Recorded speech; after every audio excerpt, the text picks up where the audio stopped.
Hi guys, I'm Anthony Bichayda, executive ng Kaita.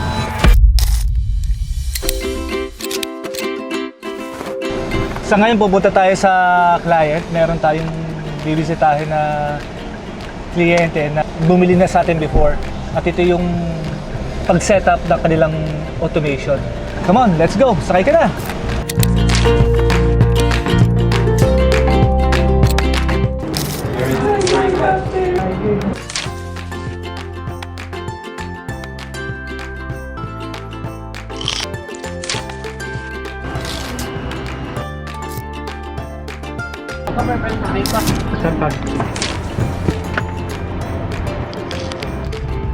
Yeah.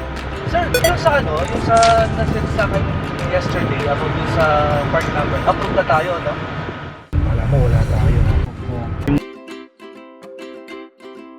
30 minutes bago mag-ano.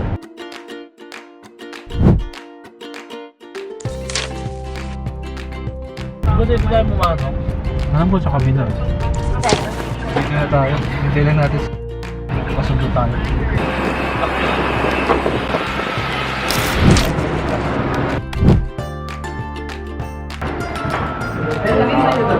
Sir Bobby po, our technical specialist.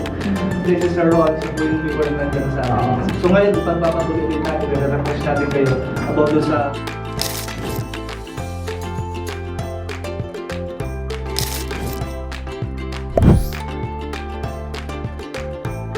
first of all, bago naman kami mag-meeting, automatic alam naman namin na yung mismong itatakal namin sa kanila. At the same time, bago ako sumabak, siyempre magtatanong ako sa mga technical. So yun, tinatanong ko sa nila kung ano yung mga possible questions na pwedeng idagdag doon sa mga tanong nila. So if ever naman na nakasalang na kami, if ever na mayroong mga technical aspect na itatanong si client about sa hardware, na alam ko hindi ko naman ako, forward ko naman siya kay technical. So sa technical na mabahala doon, mga tanong na gano'n. At the same time, if ever naman na mayroon ng katanungan about doon sa pwedeng ako yung sumagot, saka na ako papasok.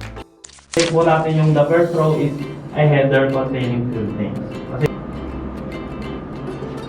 So si Sir William na po yung discuss.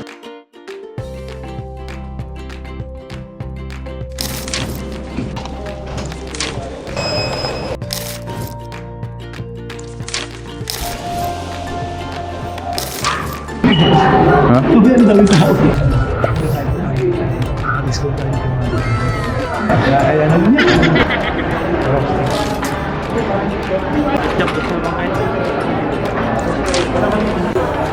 Pag naka-accomplish kami ng isang project, at the same time, yung project na yun, naibigay naman namin yung mismo, yung solution doon sa problem nila, isa na sa mga malaking accomplishment yun as a salesperson. Keep on striving, at the same time, if ever na merong problem or may encounter na questions about sa client, huwag mahihiyang magtanong.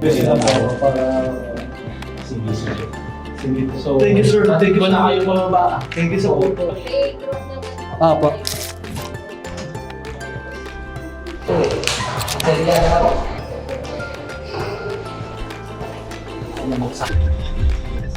Thank you. Boss, babalik na rin po kami office.